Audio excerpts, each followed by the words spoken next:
Another little piece of history.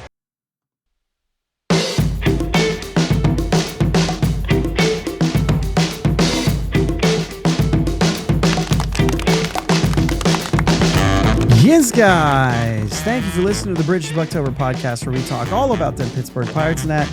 My name is Josh. Today is July 2nd. 5 in a row for your Pittsburgh Pirates. The fifth one not as easy as the last four, but they get the job done, and they all count for the same amount of wins, don't they? 5 wins in a row for this team. There's a lot of love to go around today. They win the series. It's 5 straight. The vibes are at an all-time high as far as this season, I would have to imagine. You got to remember that the Phillies, they swept the Phillies, and then they won the series, the next series against the Marlins, and then it was, well, let me think. It would have been Cubs. I'm going to forget. Hold on a second. It was Cubs, Tigers, Rangers, Brewers. All 4 series, losing the series, winning just 1 game. And then they go into the weekend against the Mets, and they've just turned everything around. And this one, not like the other 4 where they had to grind to just get 1 run. A lot of love to go around. Back-to-back shutouts for the Pirates against the Cardinals. Just incredible. Now let's move that run, or that score of the last 5 games here, 38 to only 4 runs now in 5 games, averaging less than a run a game. It's incredible. Back-to-back shutouts, really good plays at the plate to even seal the shutout. Pham, Horwitz, and Davis, obviously, in the middle of all of this. Pham had the perfect opportunity to throw out Contreras, a very slow runner, trying to score from second on a hard hit, base hit to left field, and just couldn't have been set up any more perfect. And Pham executed, threw a strike right to Davis. Davis applied the tag, and they were able to get an out. I mean, out by a fair amount. That's execution. That's what the previous manager would have said winning in the margins. Then in the 9th inning, with runners on second and third, a ground ball to Horwitz, charges, fields the ball, throws home. Henry Davis, who had come out of his squat and put himself in position to field the play, Horwitz throws a strike, puts on the tag, got the out at home to preserve the lead at that point. And the Cardinals challenged, and they said that the call stands, but I think that if you were watching the game, I think there was enough to confirm that call. The hand bounces up, the tag is applied to the back of the head, and then the hand comes down. And it was an unreal play. There is a world where he could have been safe if he just drags that hand instead of... It's so hard. When you're going 100 miles an hour and you hit the ground, your hand's going to come up. Great play. Great play. And I would say, like I said, the call should have been confirmed. The game last night was a Skenesday. And as we've been talking about this whole season on how this team performs on Skenesday, it's unreal, right? I don't know what you want to say. He goes 5 innings here. It's all scoreless, 5 strikeouts. He had a walk or 2. I didn't write it down, but the Cardinals did a good job, and we've seen this a couple times. There is a way right now that teams are able to foul off a lot of pitches, to take everything that's on the edges and not chase. And I think there's a adjustment right now that the league is kind of making to Paul Skenes, and it's not that he's not effective. I mean, he's one of the top guys in innings pitched, so it's not like he's always having short outings. But every once in a while, it gets there, and he seemed to let the leadoff guy on every time. He was running into a little bit of jams. Those innings that he threw were stressful innings. The pitches that he threw were stressful. So almost 90 pitches. Did he get to 90? I have the wrong page up here, so I'm not looking. No, he got to 88 pitches, but like I said, a lot of stress on those pitches. It was 5 hits and just 1 walk. Skenes ERA now 2.03, and it's just hovering around that. He's been great. He did everything in order to put his team in position to win this game. Another successful start for Paul Skenes, despite not going out for the 6th inning with those 88 pitches. Like I said, when the pitches are stressful, a lot of times they carry more weight than another start that might be 88. You know what I mean? The Pirates are now 9-9 on Skenesdays. So we got to get back on the right side of this thing. We've been talking about this all season, about the Pirates not winning on the day that Paul Skenes pitches.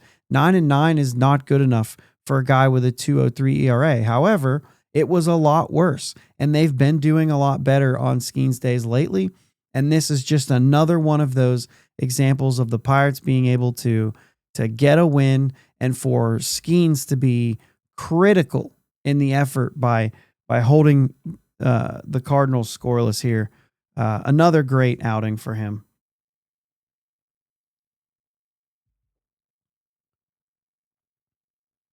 The offense wasn't there again. We've talked about opposing pitchers. We talk about opposing, pitchers that are opposing Skenes. That's how I wanted to say that from the very beginning. Pitchers that are opposing Skenes just happen to bring their A game every time. That's what major leaguers do. And it was no different again. 7 innings, 1 hit, 2 walks, just 3 strikeouts, but Palante very good in this game. And the Cardinals only had to use 2 pitchers. Maton gave up the run. Maton gave up the run in the 8th inning, and that was all that needed to happen. But as soon as he came out, man, they were able to start getting to that relief pitcher and start having effective at-bats. The only rally they had was there against Maton. Key Brian Hayes starts off with a leadoff single, and then the tough call to put Adam Frazier in for Tommy Pham when Tommy Pham's been swinging a hot bat. Listen, my thoughts are out there. I've stayed pretty. I mean, I'm giving credit where it's due for sure, but I thought this was a fantastic move from the very beginning, and it worked out. Don Kelly pushes the right buttons here, and that's more of what we've been seeing from Donnie Ball. We've been seeing it. Give credit where it's due. Frazier doubles down the line, sets it up for Davis to hit a sac fly for the lone run of the game. Davis had a really good game, obviously without the hit, but the sac fly and the RBI, the game-winning RBI, but also caught a really good game, and the plays at the plate were critical. I mean, even that throw on Tommy Pham, like I mentioned how it was the perfect setup for an outfielder to get an opportunity to throw a guy out at home. But there is no outfield assist that is easy. And you can say that from the standpoint of, okay, we saw Canario fall down in the outfield, so the grass was obviously a little bit wet. And so like Tommy Pham comes up, he fields the ball cleanly, he makes the transfer cleanly, he throws an accurate throw to home. Always, by the way, always 1 hop. If you're an outfielder and you're watching this game, throw 1 hop. It's so much better. Anyway, throws the 1 hop, and the rest of the play is the catcher has to be able to catch the ball, apply the tag, and hold on. And that's something that we've seen Pirates catchers not be able to do.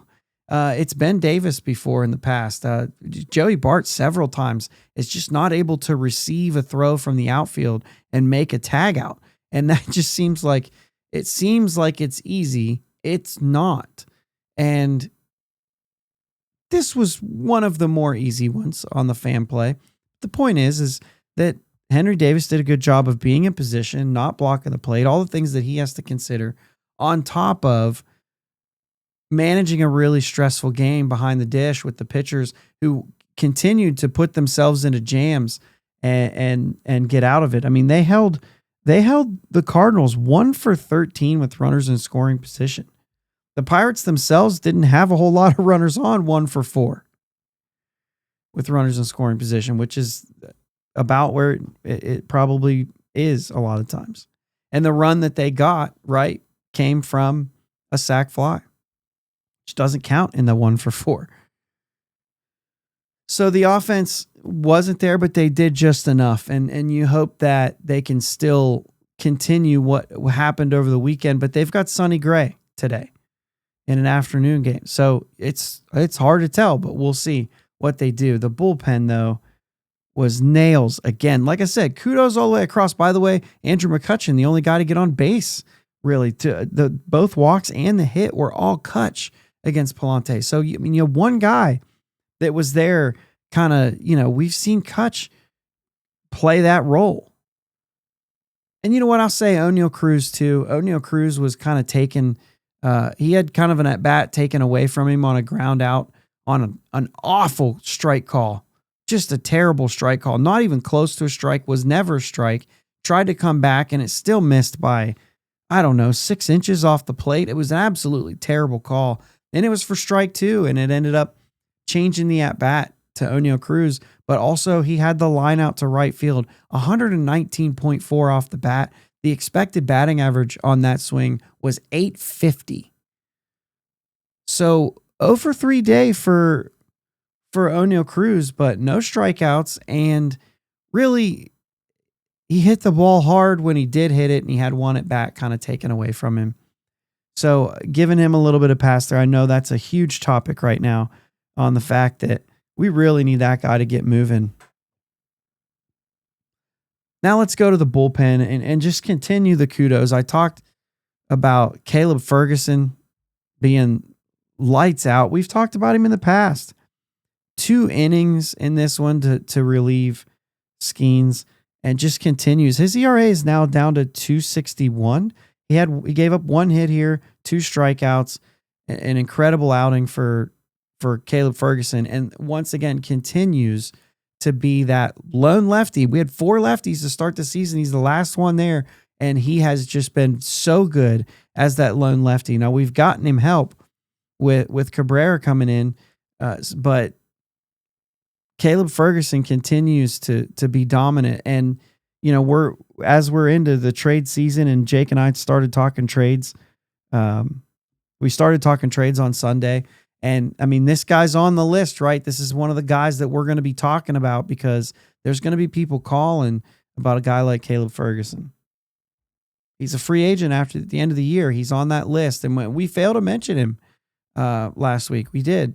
We were mostly sticking to the starters, but he's absolutely on that list. And then Isaac Mattson continues his run here. It was not perfect. He was around the plate a little bit. He missed, I think, just missed on a couple. There was it felt like the breaking ball wasn't going well. I'm trying to remember that, really just missing a little bit away on the fastball too. So just got himself into a little bit of trouble with the walks, but still goes out there and does a job and goes a clean scoreless 8th inning. And his ERA at 1.72. Isaac Mattson has been a great story and has been a really good pitcher for the Pirates. In comes Bednar, continues his dominance. It's incredible. The Cardinals are not going down easy. This team's been a lot better than what a lot of people thought they would be. He walks the leadoff guy, not ideal, gets a fly out, and then they make their good call and get Pozo to hit the double down the line. Just not a bad pitch. You would like to see maybe, it's below the zone a little bit on the curveball, but maybe if that's on the outside corner, he rolls over. And so it creeps a little bit towards the middle, still not a strike. And he just kind of reaches out and pokes it out into left field and sets up the Horwitz play at home, which was incredible for the second out. Bednar finishes the 9th inning and the game with a 3-pitch strikeout to Brendan Donovan. Just absolute nails. He continues to impress after all that we went through last season and really even to start this season, thinking that this guy might have been done. And Bednar is just showing that is so far from the truth. David Bednar is fantastic again. And it's only his 12th save, so like the numbers like that, but he hasn't blown a save all year. Wait a minute, what? No, seriously. ERA down to 273, and he has not allowed a run this season, even when he was struggling. He has not allowed a run when he entered the game with a lead yet this season. That is not made up. No blown saves, despite all that we thought and how bad we thought it was. His numbers are now just really good. And that's it. He's just really good. I feel like I'm forgetting something. You know, Horwitz made another play in this game on the double play. I forget what inning it was, but there was a slow liner to IKF, and the runner at first was Burleson, who's a big dude. He was kind of caught in no man's land, and they threw him back, tagging up. Failed to tag up, but that throw went into Burleson, and Horwitz had to make an incredible play to keep the foot on, to reach around Burleson and to get the out. And the more I watched it, the more I was like, man, he could have been safe, but also there was a runner on third on that play. If Horwitz doesn't catch that ball, they take the lead right there. Another really good play in this game, which the Pirates just continued to do. This was a fun game to watch. And when's the last time you felt nervous like that watching the Pirates, excited to see the outcome of the game? If you didn't, if you just thought they were going to blow it, man, you cheated yourself out. That was a fun game. It was a really fun game to watch. I like being on the edge of my seat like that. So, yeah. Me and the family went out to my in-laws' new house. We helped them hang up a 65-inch Vizio TV, right? We hang the TV, we log in, we do all the setup stuff, and we watch the game on the new TV sitting there in the living room. At the end of the game, my father-in-law, Ray, I know he listened to this. He said right after, it's a lot more fun when they're playing well, isn't it? It's 100% right. And you had fun watching this game. You had fun watching the Pirates for almost a full week now. It's okay to admit that. You got a summer full of baseball. You'll take these runs when the team's down. You're going to take these runs and you're going to say, that was a good run. It may not last forever. I mean, well, they're not going to go undefeated the rest of the way out, so it will not last forever. But the point is, it was a lot of fun. So last game, they've already sealed up the series here. Can they get another sweep, back-to-back sweeps? Unbelievable if they go back-to-back sweeps. But here's the deal. The Marlins, are they still on their run? Are the Marlins still on their run? That's what I want to know. Did the Marlins win today? I'm sorry. Did they win last night? They did 2-0. They beat the Twins. I think that's like 8 in a row for the Marlins. Listen, on paper, I think this Pirates team is better than that Marlins team. I mean, we've beat them when we've played them. I think this is a better team, better roster than what the Marlins have. They've won 8 straight. This team can win 8 straight. They can do it. They can win 8 straight. I don't know if they will, but the point is anybody can really go on a run like this at any time. Enjoy it while it's here. Last game of the series. It's an afternoon game. Enjoy some baseball. Get some background. I was going to say music, but it's not really music, is it? Get some background noise to your workday. They've got the series. They're going for the sweep. Another big pitching matchup. Mitch Keller, Sonny Gray. Sonny Gray, like I said on yesterday's show, coming off of a Maddox, his last outing of just 89 pitches. He's going to be ready to go. He's going to be hot. Mitch Keller looking good lately. And I don't know, man. If they could get a sweep right here, have Thursday off, and then they're on the road until the All-Star game. Seattle would be this weekend. So really a lot of fun. I mean, we get to see Big Dumper this weekend when we're watching the games. That guy's unreal right now. If you don't know, that's Cal Raleigh, the catcher for the Seattle Mariners, leading the league in home runs. Fantastic season. Some historic stuff. Another little piece of history. You know what I mean? Anyway, that's all we got for today. Back at it tomorrow. Afternoon game, I think 12:30 start. Keller, Sonny Gray. Fantastic. Let's get out of here for today. Bucs win. Again. 5 straight. I can't get over it. Thanks for listening to the Bridge to Buctober podcast. Subscribing to your platform of choice is the best way to be notified for new episodes.